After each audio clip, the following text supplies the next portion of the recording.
Seguimos, estamos en Lucas capítulo 2 y vamos a Belén. Y no es Navidad, y qué bueno en cierta forma que podamos estudiar eso libre un poco de toda la cuestión de que porque las ventas prenavideñas y los villancicos y la música en las tiendas y todo el adorno como que nos encausa hacia ciertos conceptos que a veces son incompletos acerca de lo que ocurre en Belén cuando nace Jesús, lo que venía atrás empujando todo eso, cómo sucede, dónde sucede, por qué y de qué manera, y qué es lo que José y María realmente estaban viviendo y enfrentando. Todo eso es muy importante, y en esto hay un versículo que es clave, realmente es uno de los versículos para mí de más peso y más importancia en la Biblia que vamos a estar viendo. Entonces Lucas capítulo 2 versículo 1 dice así: aconteció en aquellos días que se promulgó un edicto de parte de Augusto César que todo el mundo fuese empadronado.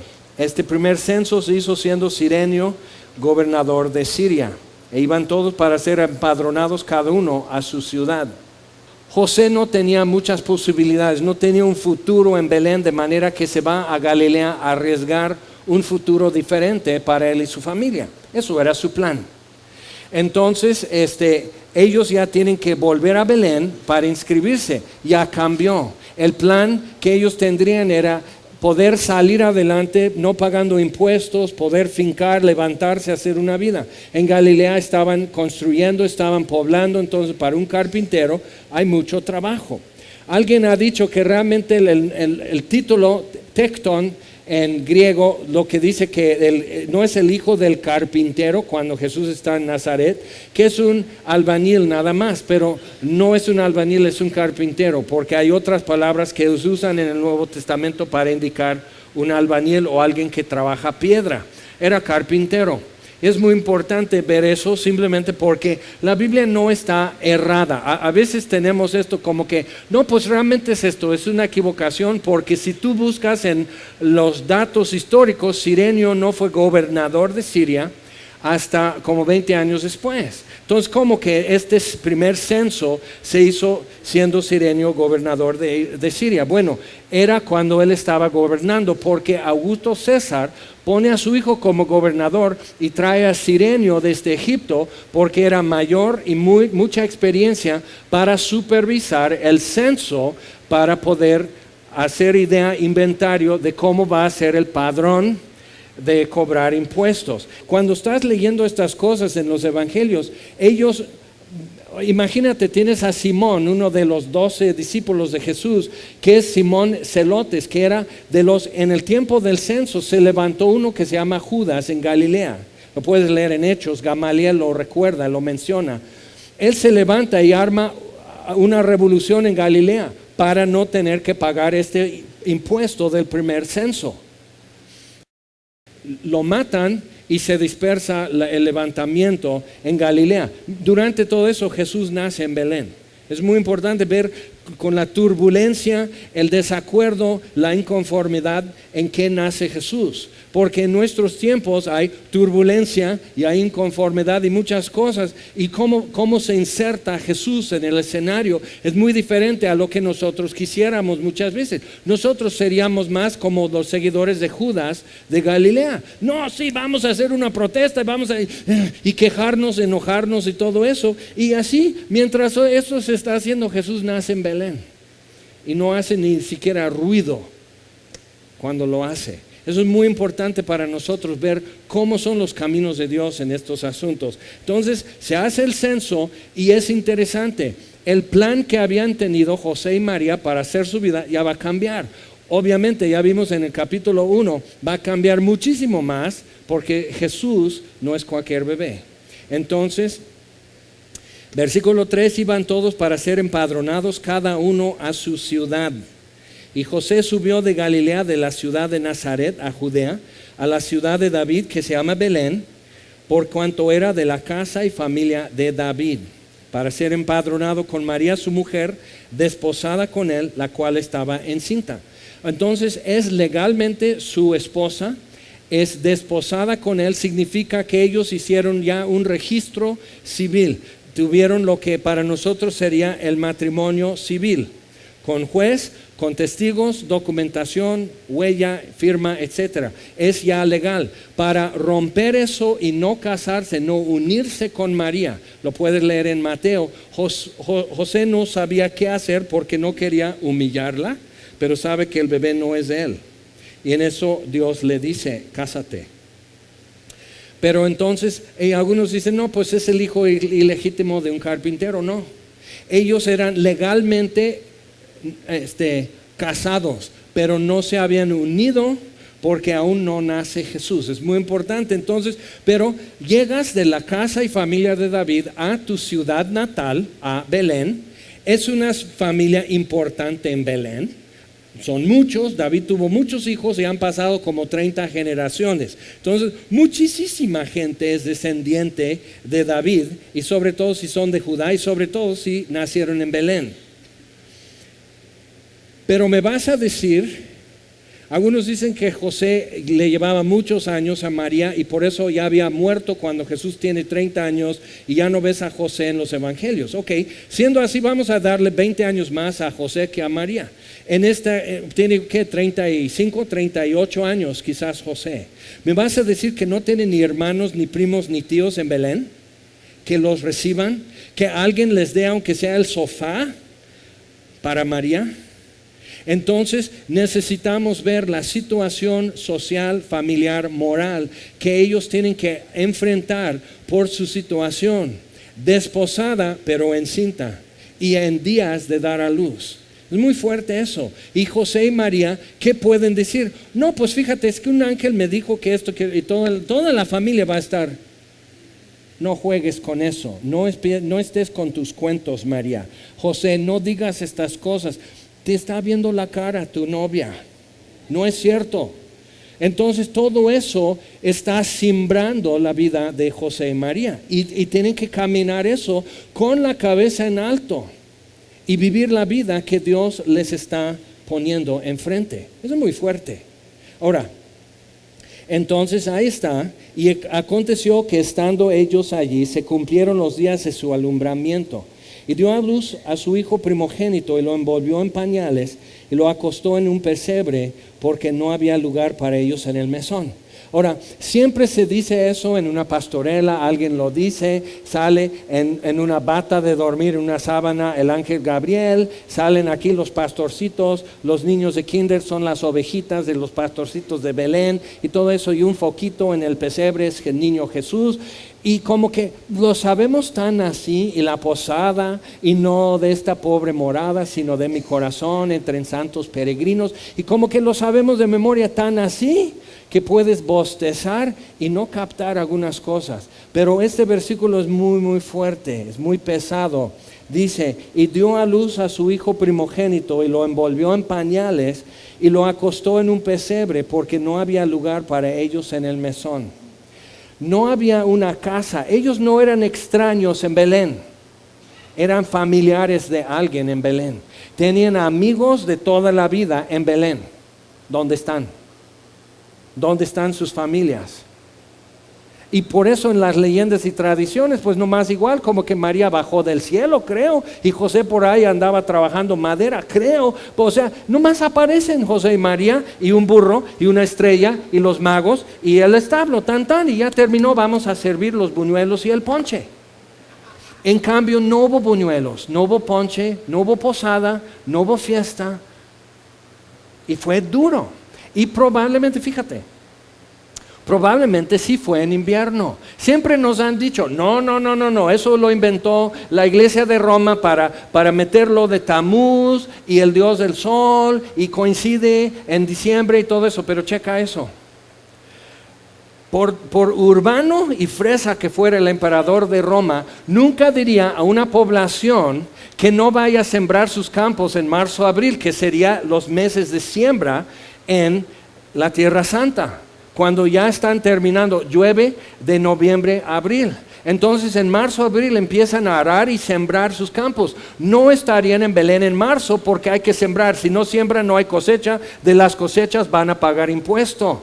Y donde cosechaban 100 costales de trigo van a cosechar 20, menos ingresos para el gobierno. El emperador no va a decir eso. Cirenio no es un novato, es un hombre viejo con experiencia, y entonces probablemente fue en medio, después de la cosecha en octubre y antes de la siembra en marzo. Durante tiempo de lluvia, no había nieve, no había pinitos, pero disfruta tu árbol de Navidad, es otra historia. Pero no había nieve y todo eso, pero probablemente sí fue invierno. Es interesante, alguien hizo una proyección por computadora de la posición de algunos astros. Júpiter, por ejemplo, que los magos del oriente, que eran astrónomos, entonces ellos verían posiciones de planetas, como Júpiter, que tiene que ver con reinos y reyes, y otra estrella que marcaba comienzos y fines de reinos, que se llama Regulus. Entonces, y es interesante, se alinean esos dos de manera que tú con el ojo, sin telescopios, sin instrumentos, podías ver un astro muy, muy grande hacia el sur. Y de Babilonia, de donde vendrían los magos, verían eso en el sur en las noches y dirían, no, pues es algo. Y ellos usaban escuadras, entonces dirían, creo que es la zona de Palestina. Van y cuando llegan a Jerusalén le preguntan a Herodes.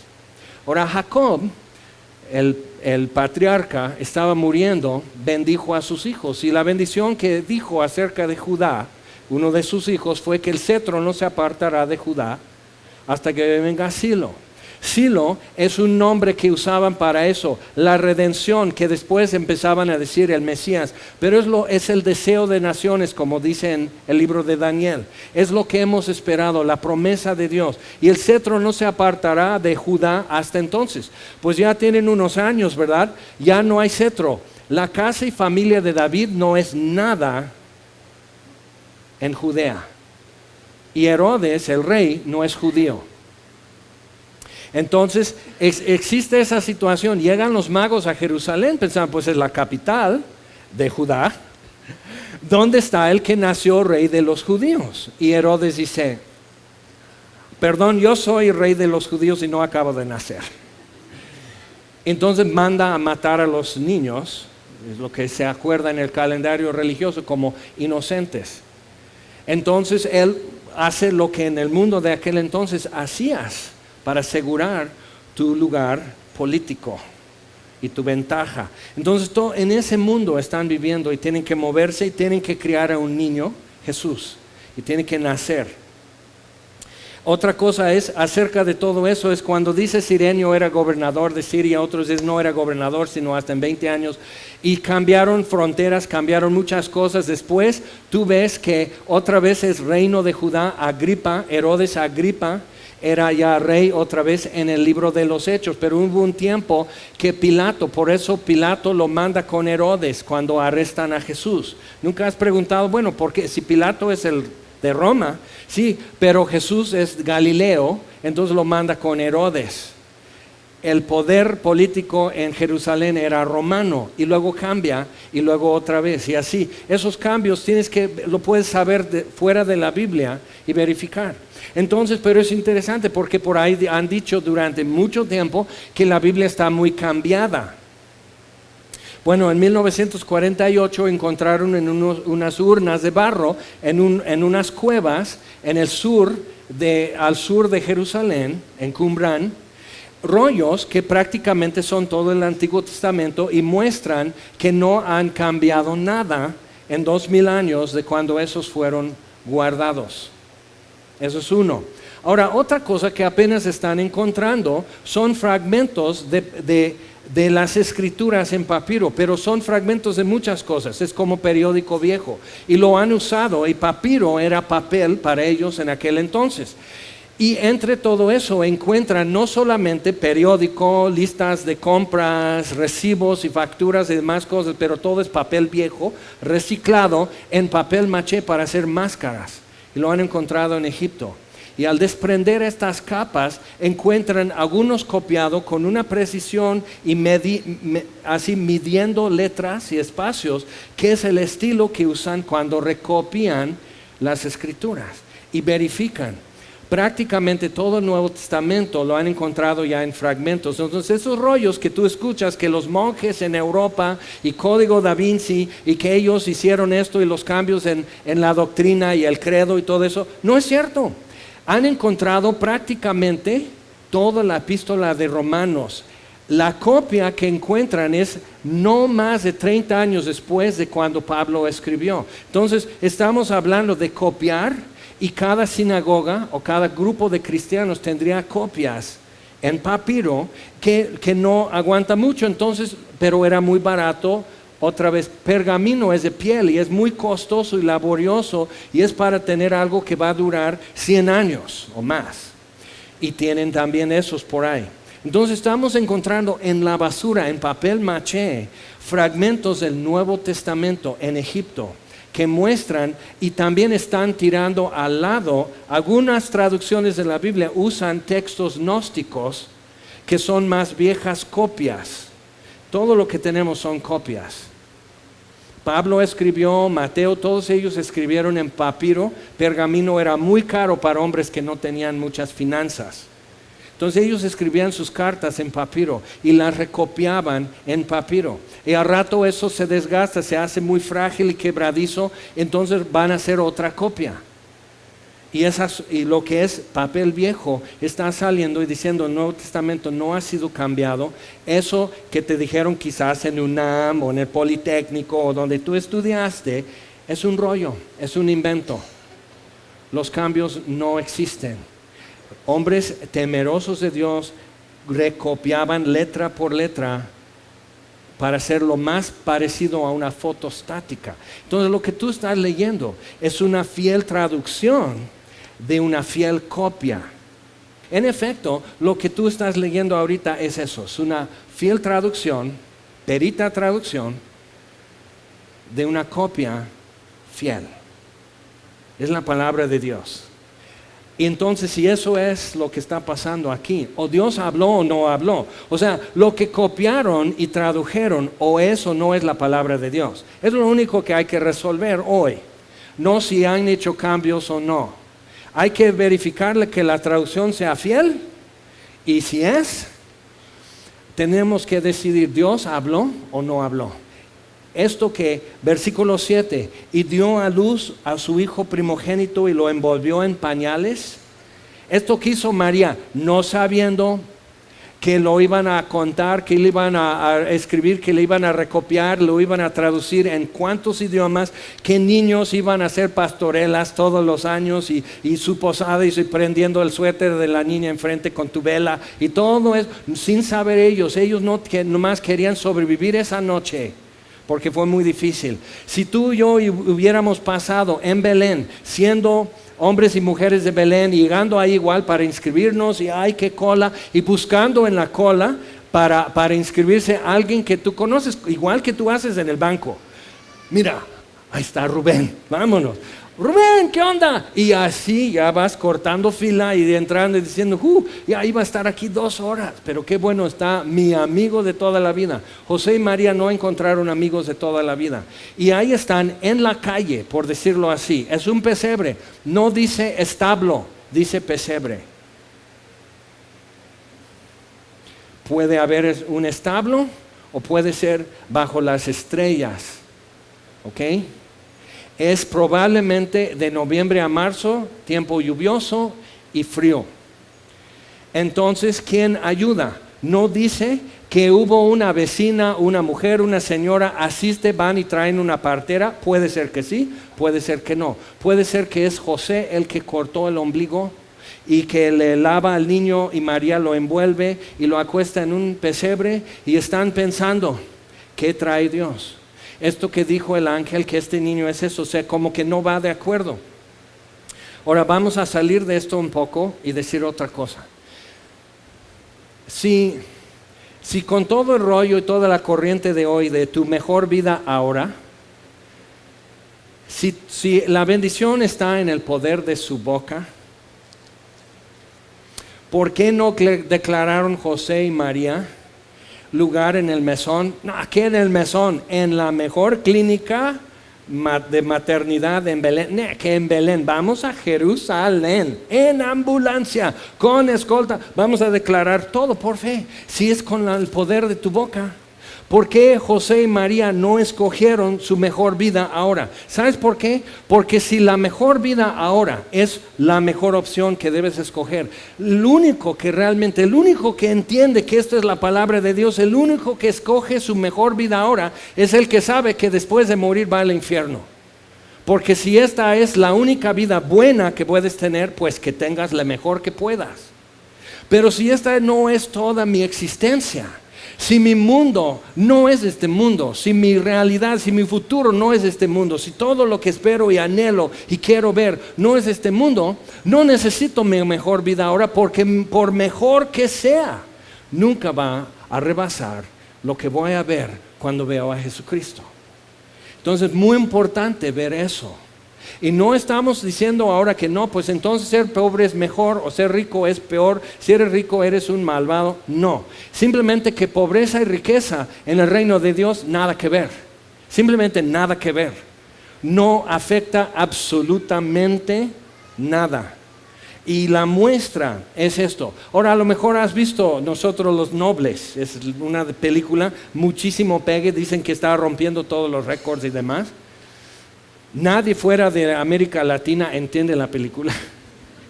Dicen que no trasciende, no es trascendente, el guión es aburrido, es demasiado predecible. Y digo, claro, porque es una caricatura de nosotros. Es una caricatura nada más. Y lo que pasa es eso, siempre nos da risa cuando nos vemos en la foto. Te pareces a él, y cuando ya me ven a mí digo, no es cierto, están exagerando. Pero eso, es una parodia, es una caricatura de nosotros. Y por eso, pero si te das cuenta, todos ellos cuando van a la disque pobreza, que es parte del guión, si no has visto, no dejan atrás su identidad ni su expectativa. Todos están trabajando para salir de ahí. Ahora, ¿por qué Jesús está trabajando para llegar a un pesebre? ¿Qué al revés está esto? Entonces, si te das cuenta, todo lo que nosotros vemos son caricaturas de nosotros y nos identificamos. Y yo no me identifico con este niño en el pesebre, porque no es una caricatura de mi vida, no es una parábola de mi vida, no es alegórico de mi vida, es una revelación de quién es Dios. Nos sorprende. No es lo que habríamos hecho, nadie escribiría así el guión. Ahora dices, no, pues es una historia universal. No es cierto, eso es porque hay cosas que a veces se parecen a esto, pero nada lo llega, nada lo toca. Cuando te pones a pensar de quién estamos hablando, el creador del universo se limita de manera que a 12 semanas en el embarazo, mide como tu dedo, es chiquitito, que a 8 meses, que a 9 meses, y subsiste por la placenta en el vientre de su mamá, como cualquier bebé. El creador del universo está haciendo esto. ¿Y dónde está la fanfarria? Otra vez, lo que eso me está diciendo es lo que yo estimo, lo que yo siento y creo y tengo como valor y de necesidad. Dios no lo estima. Dios no lo califica en su lista de necesario, de imprescindibles. Entonces, y vamos a ver unas cosas más que empiezan a rebotar desde este versículo, pero vamos a leerlo otra vez. Y dio a luz a su hijo primogénito y lo envolvió en pañales y lo acostó en un pesebre porque no había lugar para ellos en el mesón.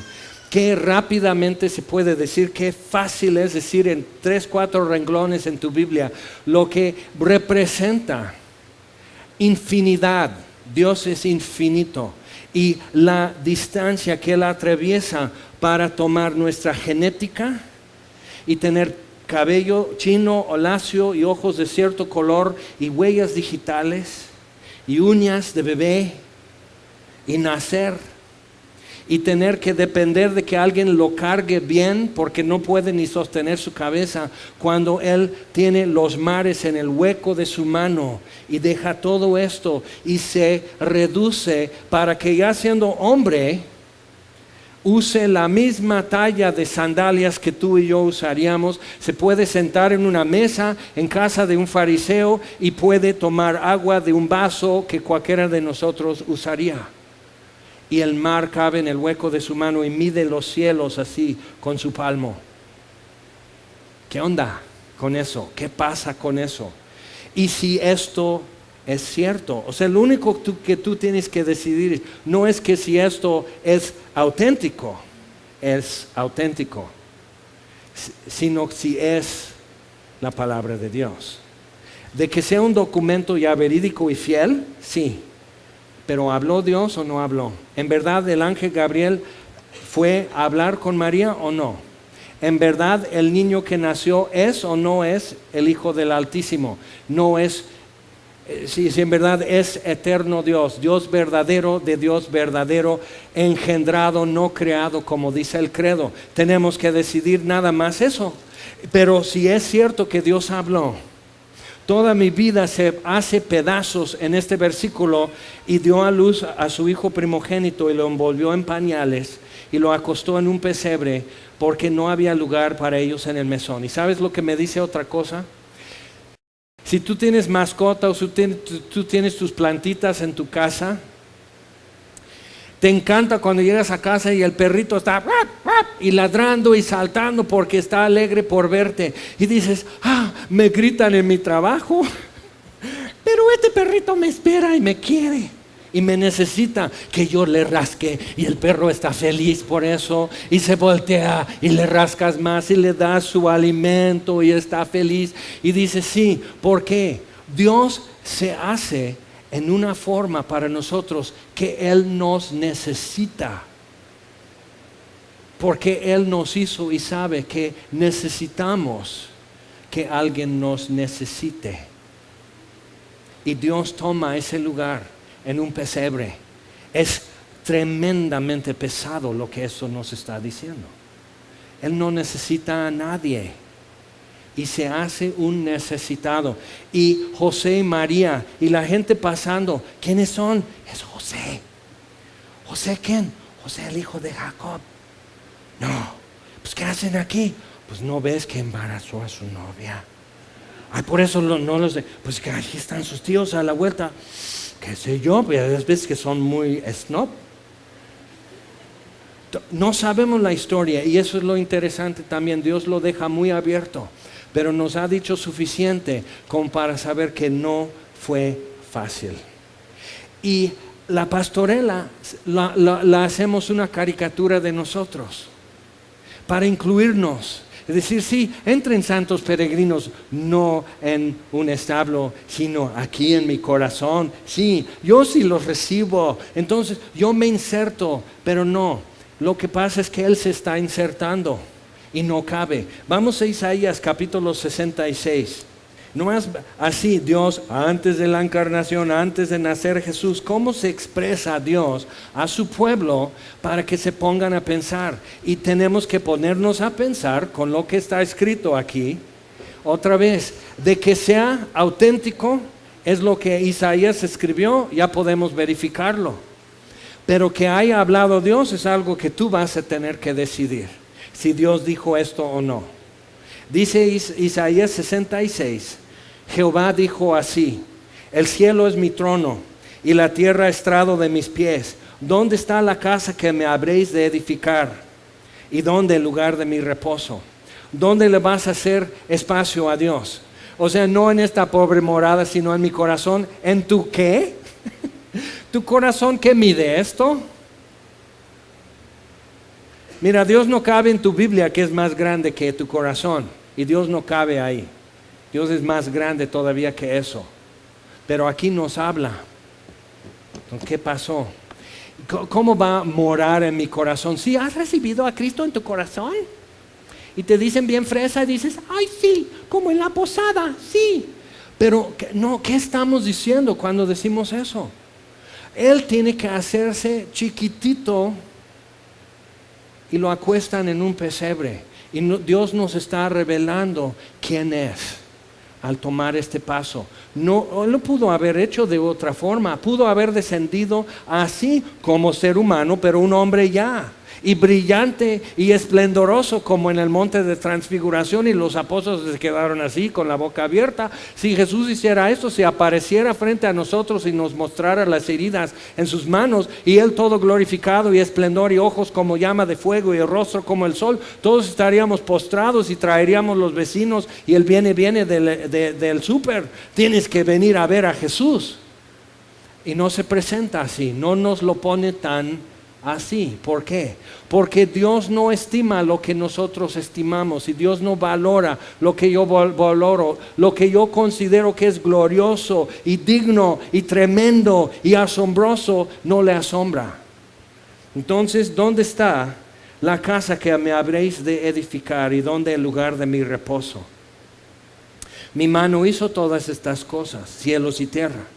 Y así todas estas cosas fueron, dice Jehová, pero miraré a aquel que es pobre y humilde de espíritu, y que tiembla mi palabra. Entonces, cuando Jesús nace, es un domicilio conocido. ¿Qué pone José cuando se empadrona, cuando se está inscribiendo, cuando por fin le toca? Y mientras, pues ya somos 3, porque María da a luz. Pues iba a decir 2, ahora somos 3, más impuestos. Cada boca va a pagar. Entonces así, bueno, esa es mi esposa y mi hijo. Y el que los está inscribiendo no le importa nada de eso, ni es mencionado en la historia. No es importante. Es un burócrata cualquiera, nada más. No importa. Pero tenemos que ver qué es lo que está pasando entonces. ¿Qué es lo que está pasando? Entonces, vamos de Isaías, por favor, otra vez al Nuevo Testamento. Vamos a San Juan, capítulo 8, por favor. Parte de nuestro problema está aquí. Versículo 37. Algo sucede al principio del capítulo 8 que es muy importante para nosotros. Pero dice en versículo 37, empieza un diálogo, empiezan a enojarse los judíos, inclusive los que habían creído en Él en ese momento. Y se empiezan a enojar. Y dice, nosotros no somos esclavos, somos hijos de Abraham.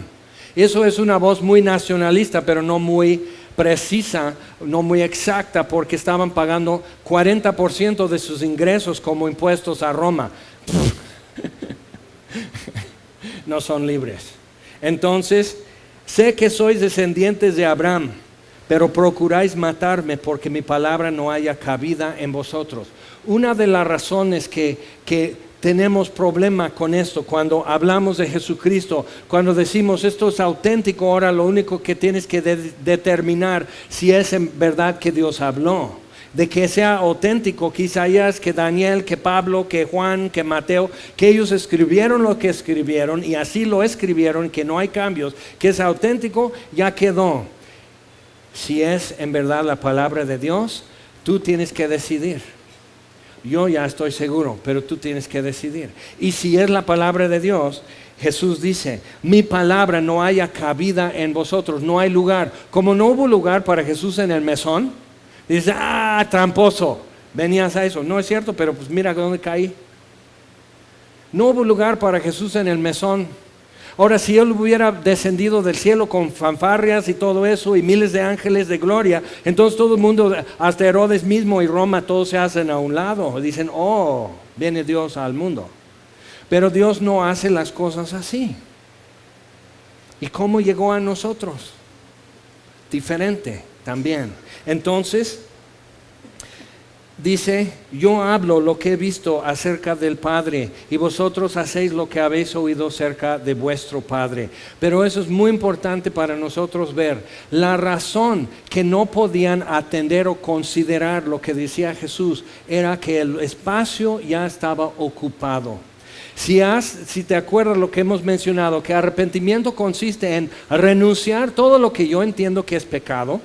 Y tú dices, bueno, pecado es decir groserías, robar, maldecir, etcétera, ¿no? Entonces, pues lo que hasta hoy tú has entendido que eso es pecado, renúncialo.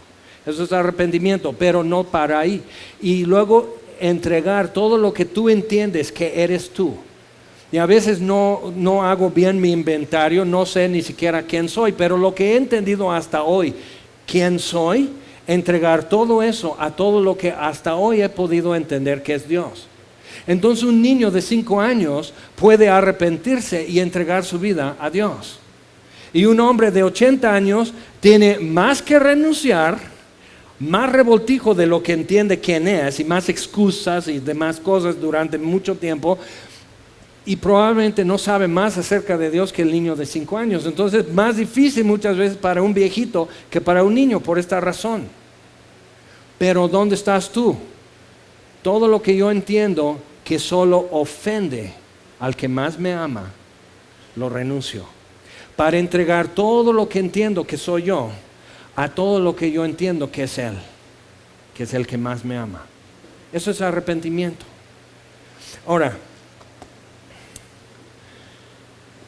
si tú no puedes ver en ese pesebre el tesoro mayor, la mejor visión celestial, que al poder llegar junto a eso, llegarías frente al rostro del amor. El amor se personifica en el rostro de este niño.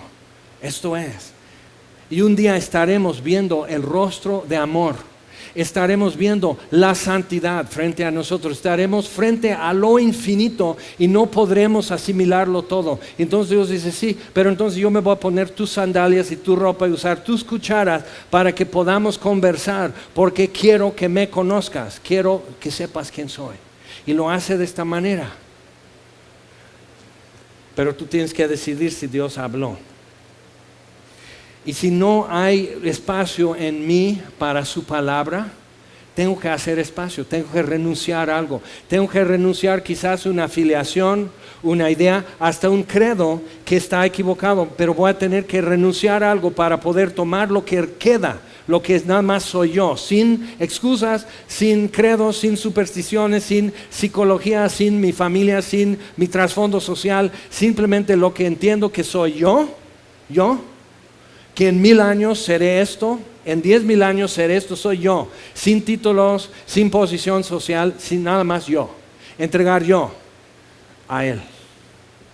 Pero si tú no ves en Jesús el mayor tesoro, no vas al cielo para verle y decidir entonces.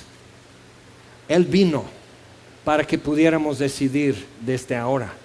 Y el problema que tenemos, si tú todavía estás como, ay, pero no, o sea, es que no me entra, es que no hay espacio, es que no, ¿cómo quieres que yo considere eso? Es que no haya cabida su palabra en ti todavía. Vamos a Juan capítulo 5. En este capítulo es hermosísimo, viene un versículo muy importante, dice, de cierto os digo que el que cree en mí ha pasado de muerte a vida y no vendrá a condenación. Es muy importante saber eso, qué bonito saberlo. Pero más adelante dice lo siguiente, versículo 44. Vamos a leer desde el 39. Otra vez, escudriñar las escrituras. Aquí las estamos escudriñando. Tenemos que decidir no si es un libro auténtico, sino si es en verdad que Dios habló. Y si Dios pudo comunicarse a través de algo escrito y después fielmente copiado y fielmente traducido, estás en peligro, porque entonces Dios llegó a ti en letras que tus ojos pueden captar, en renglones que tus ojos pueden estar viajando sobre esos renglones, entendiendo ideas, y ya chocó lo eterno con lo tuyo y tienes que determinar, ¿habló Dios o no habló? Si Dios pudo comunicarse, te está hablando ahorita. Oh, chispas, ¿qué voy a hacer? Si Dios me está hablando, ¿qué voy a hacer? Ok, Jesús está tratando eso, escudriñar las escrituras porque a vosotros os parece que en ellas tenéis la vida eterna y ellas son las que dan testimonio de mí. Y no queréis venir a mí para que tengáis vida. Gloria de los hombres no recibo. Jesús está diciendo, me pueden adorar, pero no puedes traer a mí lo que tú más estimas. No quiero regalos. Es muy importante eso. Ser famoso actor cristiano, famoso cantante cristiano, famoso deportista cristiano, siempre lo tuyo va por delante, ¿verdad? Entonces, si Dios dice, gloria de los hombres no recibo. El hecho de que un famoso deportista ahora sea cristiano no hace más válido a Jesucristo, no hace más cierto lo que dice la Biblia. Pero queremos siempre poner esas banderas. Porque es un famoso, porque es una persona célebre, una persona gloriosa. No, pues tiene 7 doctorados y da clase en UNAM y ahora es cristiano.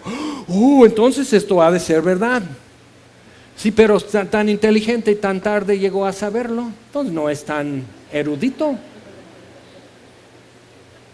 Yo lo supe sin estudios y solamente lo que he podido saber, entre más lo veo, más lo entiendo, y entre más lo entiendo, más lo veo verdad. Entonces, ¿qué vamos a hacer? Y Jesús dice, gloria de los hombres no recibo. Yo no estimo lo que tú estimas.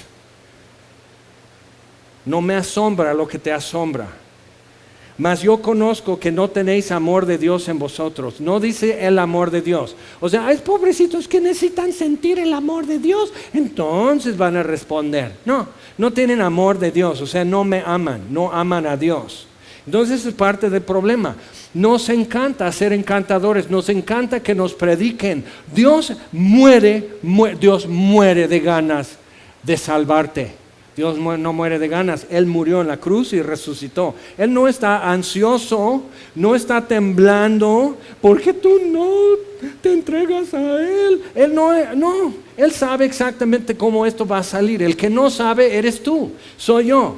Cada decisión que tomamos, cada día que vivimos, estamos manifestando lo que hemos visto, oído y entendido. Entonces, yo os conozco que no tenéis amor de Dios en vosotros. Yo he venido en nombre de mi Padre y no me recibís. Si otro viniera en su propio nombre, a ese recibiréis. Si podemos decir que es un futbolista cristiano, pero así, vamos a ir a ver el futbolista cristiano.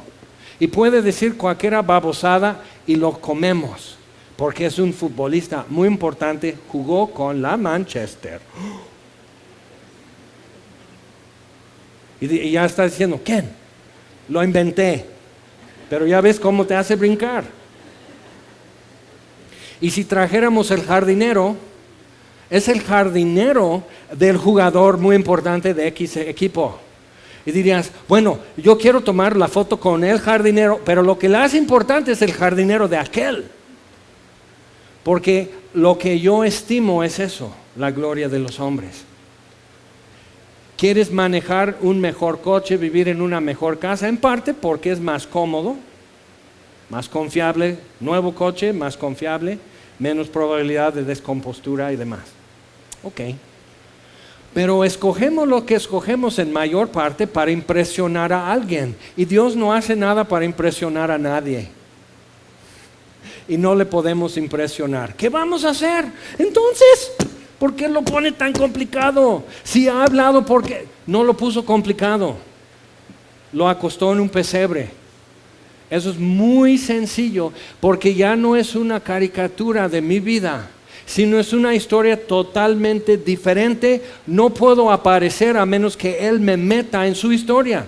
Yo quiero siempre incluir a Dios en mi historia. Entonces, desde que acepté a Cristo, ya mi matrimonio, ya mi salud, ya mis finanzas, ya mis amigos, ya esto, o sea, ya soy alguien porque tengo Cristo en mi vida. Entonces, Dios es un componente, no es el creador, es un componente, es un accesorio, es una hebilla así de mariachi. ¿Cómo luce? Se ve chistoso si no eres mariachi, pero si eres mariachi necesitas tu hebilla de placa bien grandota. Y eso te hace alguien, dice, ha de ser mariachi. Te hace alguien. Y agarramos a Dios como alguien que me va a hacer alguien. Voy a ser importante, voy a tener valor si Dios está en mi vida. Y así te lo venden. Y lo que es diferente es que Jesús viene insertándose en mi historia, pero no para ser un accesorio en mi vida, sino para arrebatarme a mí y meterme en su historia. Porque cuando empezamos a ver todo esto en la cruz y su resurrección, me doy cuenta, Yo aquí no cuento, yo no importo. Y cuando por fin me encuentro en la foto, quiero cambiar de lugar. Digo, yo soy el otro ladrón, yo soy uno de los soldados rifando, así echando suertes para rifar la ropa de Jesús. Yo no quiero estar en la foto ahí. Maestro, profe, puedo cambiar de lugar. Yo quiero estar en la foto en otra parte. ¿Pero por qué? Porque ya estamos asumiendo su historia y reconociéndonos como parte de su historia, que es mayor y es eterna, y quiero estar allí donde Él me pueda colocar. Entonces ya cambio de postura, cambio de pensamiento, empiezo a renunciar, juntar, entregar todo a Él. ¿Ok? Dice, versículo 44. Un problema que tenemos es que su palabra simplemente no haya cabida, no hay espacio en nosotros para su palabra. Otro es, ¿cómo podéis vosotros creer? Versículo 44. Pues recibís gloria los unos de los otros y no buscáis la gloria que viene del Dios único. Una razón por qué no puedo creer es que voy a tener que cambiar la gloria de los hombres, títulos, reconocimiento, tus amigos de toda la vida que son súper eruditos, intelectuales, filósofos, izquierda, derecha, centrista, lo que tú quieres, de cualquier color de partido o bandeja. Y vas a tener que perder quizás un prestigio o algo. Vamos a Juan capítulo 8. ¿Sabes dónde tenemos que llegar todos en algún momento para escuchar lo que todos necesitamos escuchar? Es esto. Juan 8:1. Y Jesús se fue al monte de los olivos. El mismo Jesús que su mamá le acostó en un pesebre, fue al monte de los olivos, estuvo enseñando en Jerusalén, pasa la noche en el monte de los olivos, regresa al otro día, por la mañana volvió al templo y todo el pueblo vino a él y sentado él les enseñaba. Probablemente en los escalones del sur, por lo que va a suceder. No traerían esta mujer dentro de la plaza del templo para acusarla. Entonces los escribas y los fariseos le trajeron una mujer sorprendida en adulterio y poniéndola en medio le dijeron: Maestro, esta mujer ha sido sorprendida en el acto mismo de adulterio. En la ley nos mandó Moisés a apedrear a tales mujeres. ¿Tú pues qué dices? Mas esto decían tentándole para poder acusarle. Ahora, si tú fueras esa mujer, si te das cuenta, Jesús no dice: a ver, mujer, cuéntame tu historia. ¿Cómo llegaste a esto?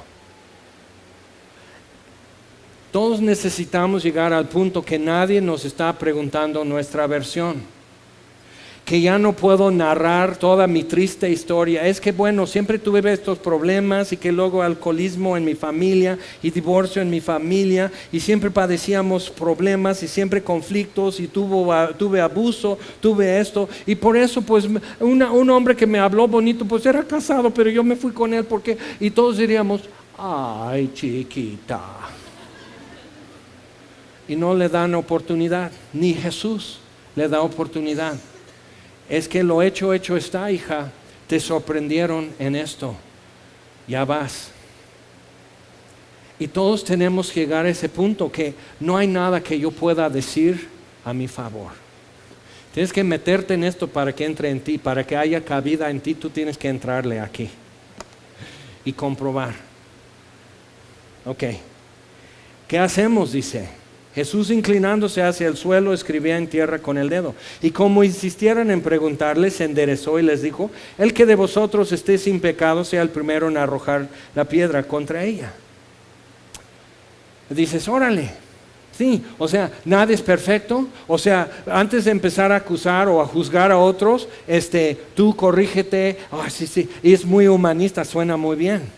Pero Jesús no está diciendo que el pecado no existe o su pecado no merece muerte, sino nada más: adelante, el que esté sin pecado sea el primero. No que no haya que condenar el pecado, sino que ¿quién puede condenar? Entonces dice: e inclinándose de nuevo hacia el suelo, siguió escribiendo en tierra. Y necesitas llegar como esta mujer que queda sin nombre en el registro. No, pues fue María Magdalena. Eso fue una película, hijo.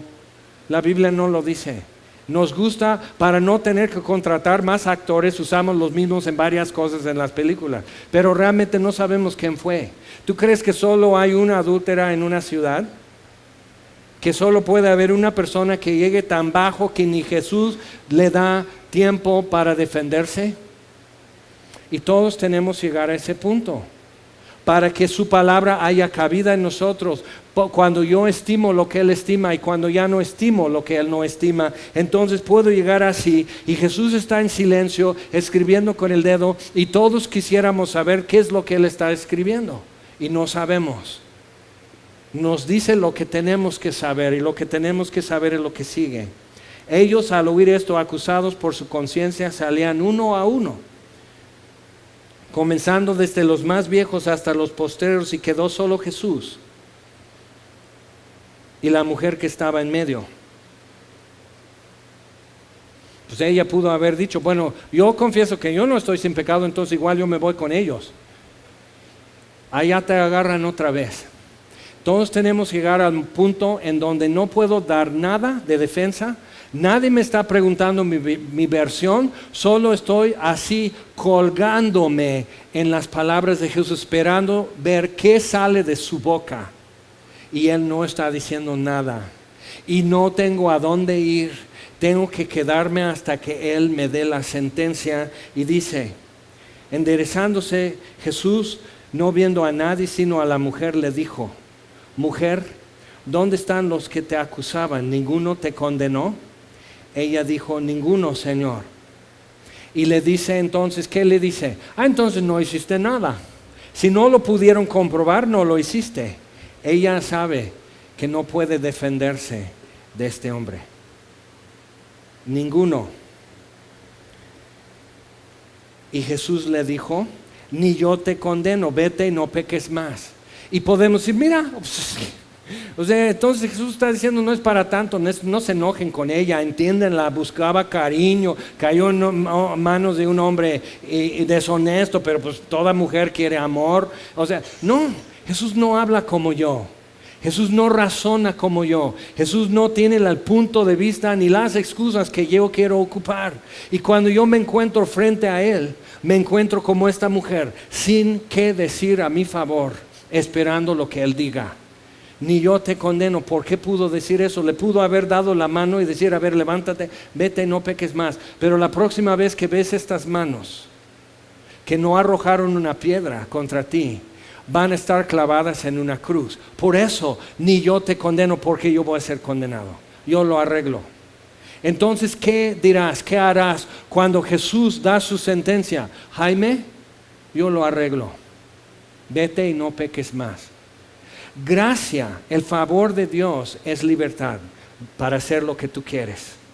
Y Dios te hace libre como hizo libre a esa mujer. Entonces está diciendo más adelante, si permanecen en mi palabra, conocerán la verdad les hará libres. Y se enojan, se ofenden porque Él les dice eso.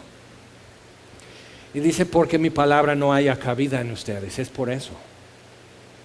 No hay espacio. Pero Dios no requiere de mucho espacio para hacer algo que cambia y trastorna toda la historia. Requiere el espacio de un pesebre. Es muy pequeño espacio para que Él cambie el mundo. Entonces, la próxima vez que me ves, mujer, mis manos clavadas en una cruz, yo lo arreglo. Vete, no peques más. Si Dios te hace libre, ¿qué vas a hacer? Si puedes hacer lo que tú quieres hacer, ¿qué vas a hacer? Si sabes que no hay condenación de aquí en adelante, nadie te va a acusar en el cielo de tu pecado, ¿qué vas a vivir? ¿Qué escoges hacer con lo que resta de tu tiempo?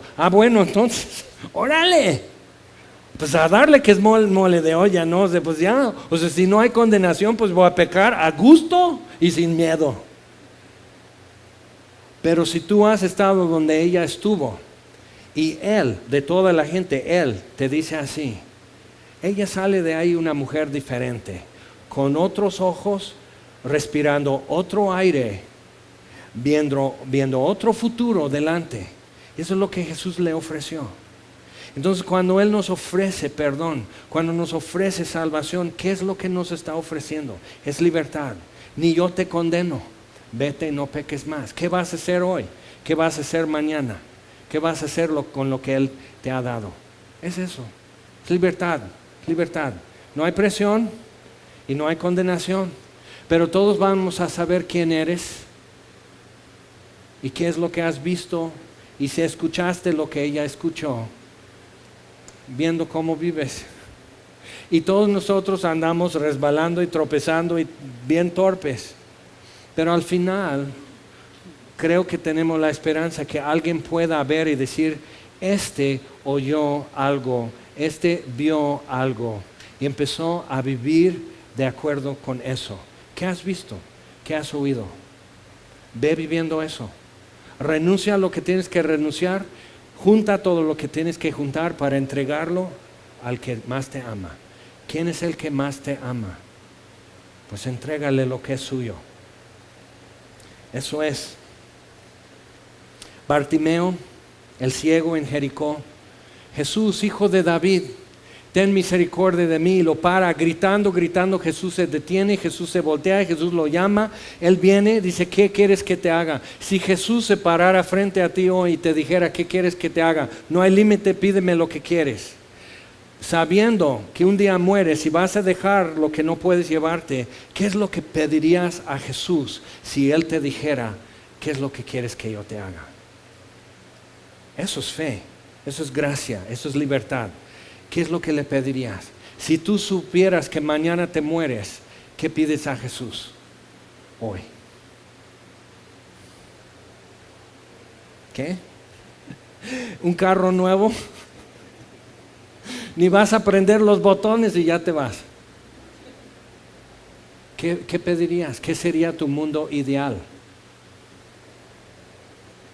Porque si te mueres en 20 años, la decisión no es muy diferente, ¿verdad? Ok.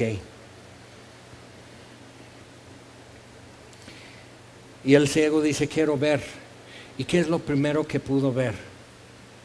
Pues ve a Jesús. Y dejando todo, era un limosnero. Dejando todo, dices, ¿pero qué dejó? Su bastón de ciego. Ya no lo necesito. Ahí lo dejo. Si alguien lo necesita ocupar, pues que lo ocupe. Yo no lo necesito.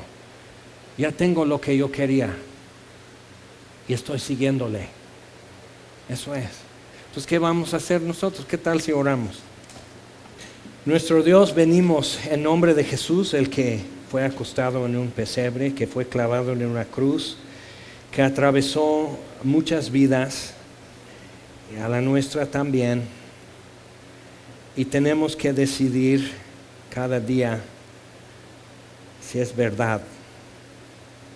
Y tenemos que decidir si es una verdad que podemos basar este día y lo que hagamos y lo que hablemos y demás este día, si podemos en verdad basar y fundar este día sobre esa verdad o no.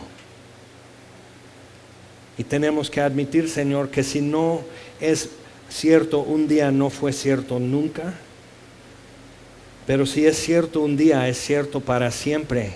No cambia, porque es verdad.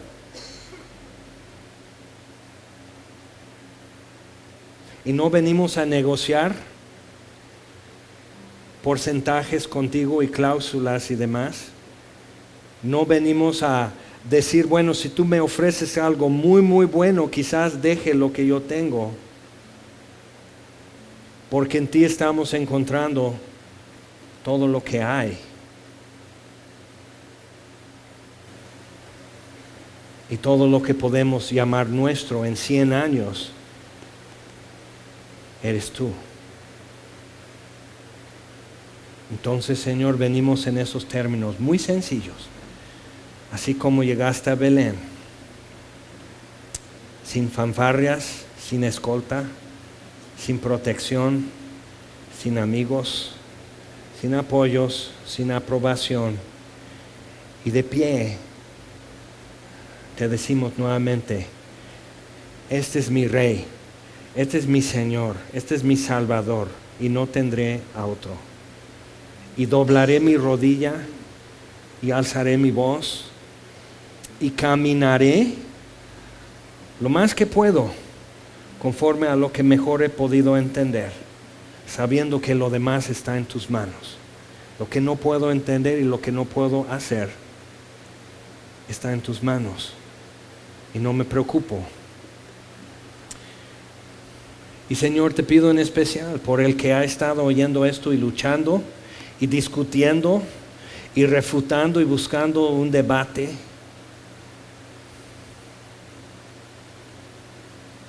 Que tú trates el asunto muy en privado para que nunca tenga que ser público quien perdió. Y resuelve las dudas, te pido. Resuelve las decisiones. Resuelve el miedo. Resuelve nuestra autonomía y falsa independencia. Y haznos tuyos, Señor, para caminar sobre esa verdad hoy y mañana y el tiempo que queda. Y te damos gracias, Señor. Gracias por no hacer una caricatura de nosotros, sino darnos una revelación de quién eres tú. Gracias por eso, Señor. Y pedimos estas cosas en el nombre de Jesús. Amén.